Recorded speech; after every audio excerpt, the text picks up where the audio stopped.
Number 2، حج۔ حج تمتع کا پہلا حصہ یعنی عمرے کا طریقہ۔ جو حضرات صرف عمرہ کر رہے ہوں وہ بھی اسی طرح عمرہ کریں۔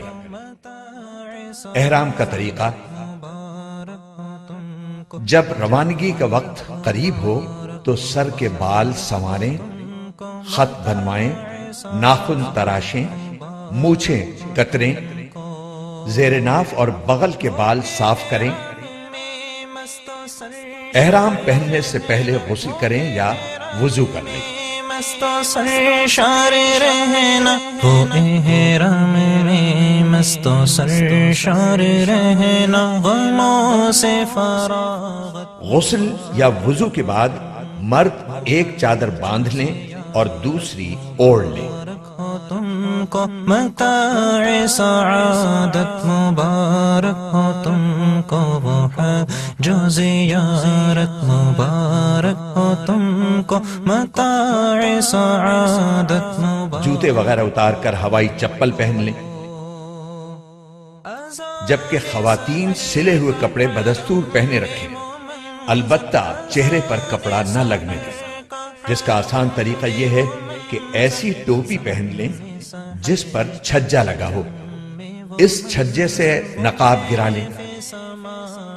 اگر مکروہ وقت نہ ہو تو سر ڈھانپ کر 2 رکعت نفل نماز ادا کریں۔ ضرو کیف سعادت، مبارک ہو تم۔ ایک مشورہ: ہوائی جہاز سے جانے کی صورت میں ہوائی جہاز میں احرام باندھنا زیادہ مناسب ہے، لہذا نیت و تلبیہ کے علاوہ باقی کام گھر یا ایئرپورٹ پر کریں، اور جب ہوائی جہاز فضا میں بلند ہو جائے اس وقت نیت اور تلبیہ پڑھیں۔ واضح رہے کہ احرام کی پابندیاں نیت اور تلبیہ پڑھنے کے ساتھ شروع ہوتی ہیں، صرف چادریں باندھنے سے نہیں۔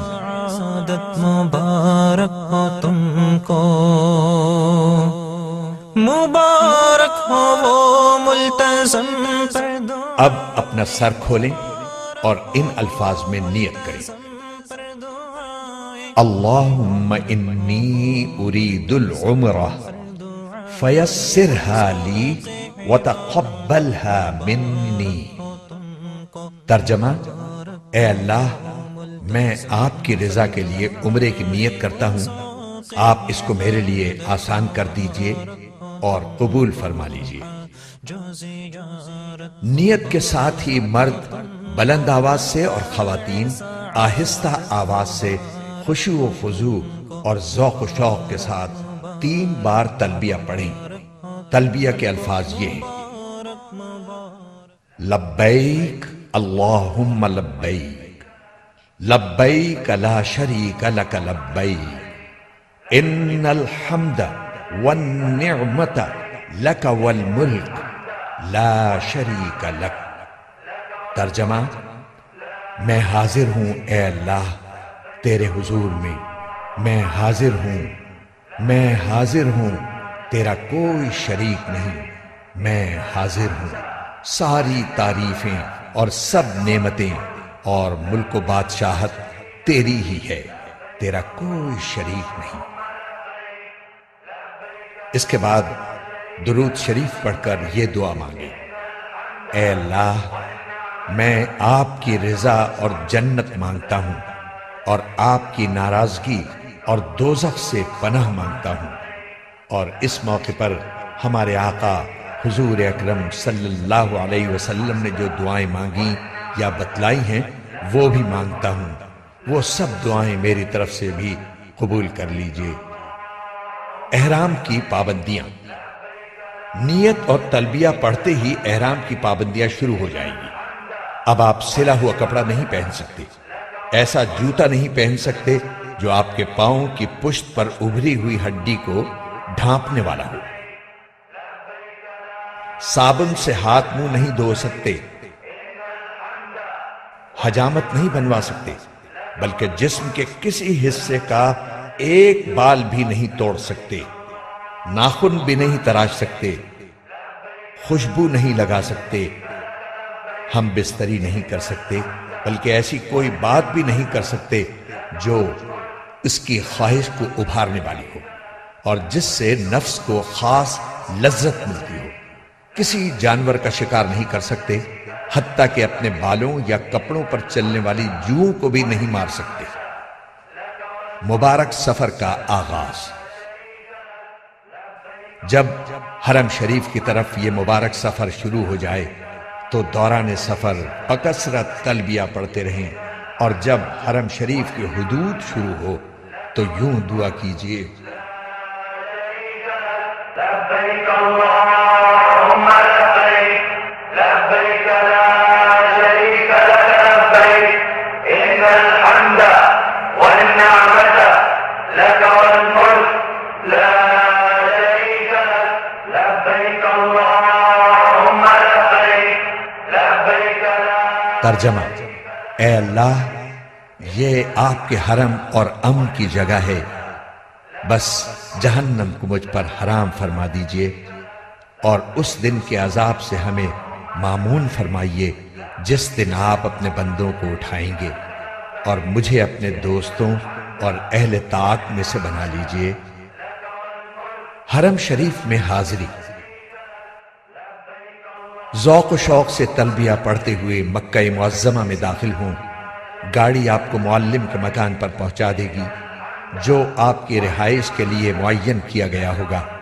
بہتر ہے کہ آپ سامان اپنے رہائشی مکان میں محفوظ کریں۔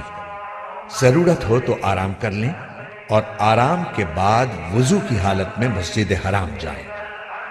مسجد حرام میں داخل ہوتے وقت یہ دعا پڑھیں: بسم اللہ والصلاة والسلام علی رسول اللہ۔ پھر پورے ادب کے ساتھ دایاں پاؤں اندر رکھیں اور یہ دعا کریں: رب اغفر لی ذنوبی وافتح لی ابواب رحمتک۔ مسجد میں داخل ہوتے وقت نفلی اعتکاف کی نیت کر لینا مستحب ہے۔ دوسروں کو ایذا پہنچانے سے اجتناب کرتے ہوئے آگے بڑھیں۔ جب بیت اللہ پر نظر پڑے تو راستے سے ہٹ کر ایک طرف کھڑے ہوں اور یہ اعمال کریں: نمبر 1، اللہ اکبر 3 مرتبہ کہیں۔ نمبر 2، لا الہ الا اللہ 3 مرتبہ کہیں۔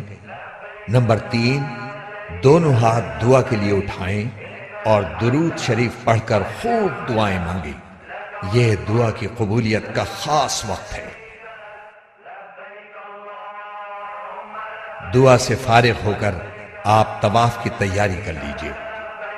وضو نہ ہو تو وضو کر لیں۔ اضطباع، اور چادر کو دائیں بغل سے نکال کر بائیں کندھے پر ڈالیں۔ اس طرح دایاں کندھا کھلا رہنے دیں۔ اس طرح کرنے کو اضطباع کہتے ہیں۔ یہ حکم صرف مردوں کے لیے ہے۔ یاد رہے طواف باوضو ضروری ہے۔ وضو کے بغیر طواف صحیح نہ ہوگا۔ تلبیہ جو احرام سے شروع ہوا تھا وہ عمرے کا طواف شروع کرنے پر ختم ہو جاتا ہے۔ طواف کی نیت۔ اب خانہ کعبہ کے سامنے اس طرح کھڑے ہوں کہ پورا حجر اسود آپ کے دائیں طرف رہ جائے۔ اس کے لیے پہلے فرش پر سیاہ پٹی بنی ہوئی تھی جو اب ختم کر دی گئی ہے۔ اب حجر اسود کے سامنے اوپر کی طرف سبز لائٹ لگی ہے، اس سے مدد لی جا سکتی ہے۔ بغیر ہاتھ اٹھائے طواف کی نیت ان الفاظ میں کریں: اے اللہ، میں آپ کی رضا کے لیے عمرے کا طواف کرتا ہوں، آپ اس کو میرے لیے آسان کر دیجئے اور قبول کر لیجئے۔ استقبال، پھر اپنا رخ بیت اللہ کی جانب رکھتے ہوئے دائیں جانب کھسک کر حجر اسود کے بالکل مقابل آ جائیے اور کانوں تک ہاتھ اٹھا کر یہ دعا پڑھیے: بسم اللہ اللہ اکبر وللہ الحمد والصلاة والسلام علی رسول اللہ، اور پھر دونوں ہاتھ چھوڑ دیں۔ استلام یا اشارہ استلام۔ پھر اگر کسی کو ایذا پہنچائے بغیر ممکن ہو تو حجر اسود کا استلام کیجیے۔ استلام کا مطلب یہ ہے کہ حجر اسود پر اپنی دونوں ہتھیلیاں اس طرح رکھیں جس طرح سجدے میں رکھی جاتی ہیں، اور ہاتھوں کے درمیان حجر اسود کو بوسہ دیجیے۔ اگر بوسہ دینا ممکن نہ ہو تو دور ہی سے ہاتھ اٹھا کر ان کا رخ حجر اسود کی طرف اور پشت اپنی جانب اس طور پر کیجیے کہ ہاتھ بالکل حجر اسود کے بالمقابل ہو۔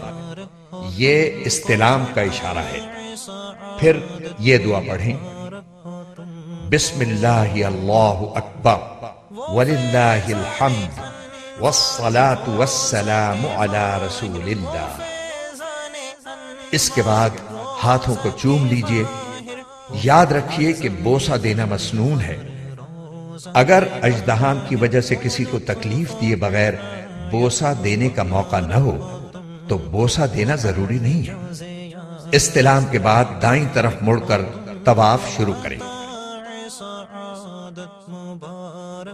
ہدایت: یاد رکھیں کہ حجر اسود، رکن یمانی اور ملتزم پر اکثر خوشبو لگی ہوئی ہوتی ہے، اس لیے حالت احرام میں ہاتھ نہ لگائیں ورنہ دم وغیرہ کا خطرہ ہے۔ تاکید: حجر اسود کے استلام یا اشارے کے سوا دوران طواف خانہ کعبہ کی طرف سینہ یا پشت کرنا جائز نہیں ہے، اس کا خصوصی خیال رکھیں۔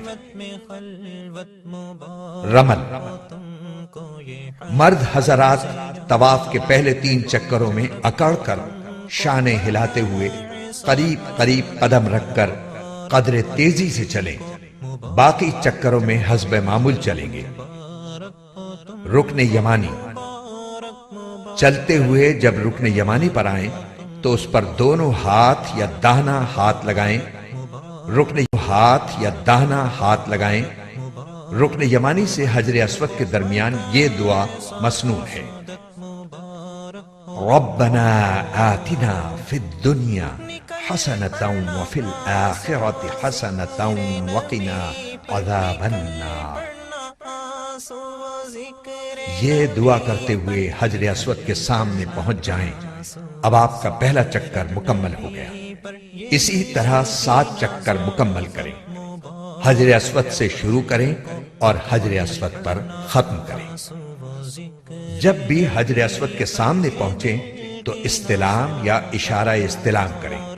اس طرح طواف میں کل 8 مرتبہ حجر اسود کا استلام یا اشارہ ہوگا۔ یہاں یہ بات یاد رکھیں کہ طواف کے دوران کوئی مخصوص دعا قطعاً ضروری نہیں ہے۔ جو دعا یاد ہو مانگتے رہیں یا صرف سبحان اللہ والحمد للہ ولا الہ الا اللہ واللہ اکبر ولا حول ولا قوت الا باللہ پڑھیں یا کوئی بھی ذکر کرتے رہیں۔ اگر کوئی بالکل خاموش رہے تو یہ بھی جائز ہے۔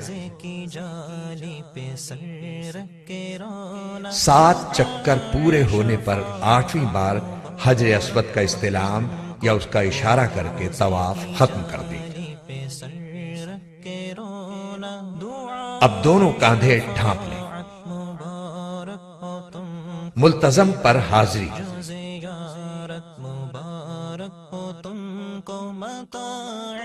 اب آپ ملتزم پر آ جائیں اور اس سے چمٹ کر اور خوب گڑ گڑا کر دعا کریں، بشرطے کہ اس پر خوشبو نہ لگی ہو۔ اب مقام ابراہیم کے پیچھے بغیر سر ڈھانپے 2 رکعت واجب الطواف ادا کریں اور خوب اچھی طرح دعا مانگیں۔ دعا کے بعد خوب پیٹ بھر کر زمزم پیئیں اور یہ دعا مانگیں: اللہم انی اسألک علما نافعا ورزقا واسعا وشفاء من کل داء۔ ترجمہ: اے اللہ، میں آپ سے نفع دینے والا علم، کشادہ روزی اور ہر بیماری سے شفا مانگتا ہوں۔ جو زیارت مبارک ہو تم کو متاع سعادت۔ اب صحیح کرنے کے لیے حجر اسود کا استلام یا اشارہ استلام کریں اور صفا کی طرف روانہ ہو جائیں۔ یہ حجر اسود کا نواں استلام ہوگا۔ یاد رکھیں کہ صحیح باوضو کرنا سنت ہے۔ صفا پہنچ کر صحیح کی نیت ان الفاظ میں کریں: اے اللہ، میں آپ کی رضا کے لیے صفا و مروہ کے درمیان صحیح کرتا ہوں، اس کو میرے واسطے آسان کر دیجئے اور قبول فرما لیجئے۔ پھر حمد و ثنا کے بعد دعا کریں۔ صفا سے اتر کر مروہ کی طرف چلیں۔ جب سب ستونوں کے قریب پہنچیں تو مرد حضرات اعتدال کے ساتھ دوڑیں، خواتین نہ دوڑیں، اور یہ دعا کریں: رب اغفر وارحم وانت الاعز الاکرم۔ پھر مروہ پر پہنچ کر قبلہ رخ ہو کر دعا کریں۔ یہ ایک چکر مکمل ہوا۔ اسی طرح دوسرا چکر صفا پر اور تیسرا چکر مروہ پر مکمل ہوگا۔ اس طرح 7واں چکر مروہ پر ختم ہوگا۔ ہر چکر میں مرد حضرات سب ستونوں کے درمیان اعتدال کے ساتھ دوڑیں۔ اگر مکروہ وقت نہ ہو تو شکرانے کے 2 نفل حرم میں ادا کریں۔ حلق یا قصر۔ صحیح کے بعد مرد سارے سر کے بال منڈوائیں اور خواتین سارے سر کے بال انگلی کے 1 پورے کی لمبائی سے کچھ زیادہ کتروائیں اور یہ اطمینان کر لیں کہ کم از کم 1/4 سر کے بال کٹ چکے ہیں۔ سر کے چند بال کتروانا حنفی محرم کے لیے کافی نہیں، لہذا اس سے پرہیز کریں ورنہ دم واجب ہونے کا قوی خطرہ ہے۔ متاع سعادت مبارک ہو تم کو وہ ہے۔ حلق یا قصر کے بعد عمرہ مکمل ہو گیا، احرام کی پابندیاں ختم ہو گئیں۔ اب کپڑے پہنیں اور گھر بار کی طرح رہیں۔ دل و جان سے اللہ تعالیٰ کا شکر ادا کریں کہ اس نے عمرے کی سعادت بخشی، اور باقی لمحات زندگی کی قدر کریں اور ان کو اپنے رب کی مرضیات کے مطابق بسر کرنے کی کوشش کریں۔ حرم میں وہ منظر وہ آپ جب بھی عمرہ کرنا چاہیں مذکورہ بالا طریقے کے مطابق کر لیا کریں۔ نفلی طواف۔ نفلی طواف میں احرام، استباع اور رمل نہیں ہوگا اور صحیح بھی نہیں ہوگی، البتہ طواف کے 7 چکر اور 2 رکعت واجب الطواف ضروری ہے۔ مبارک مبارک مبارک ہو تم کو، مبارک مبارک مبارک ہو تم کو، مبارک مبارک مبارک ہو تم کو، مبارک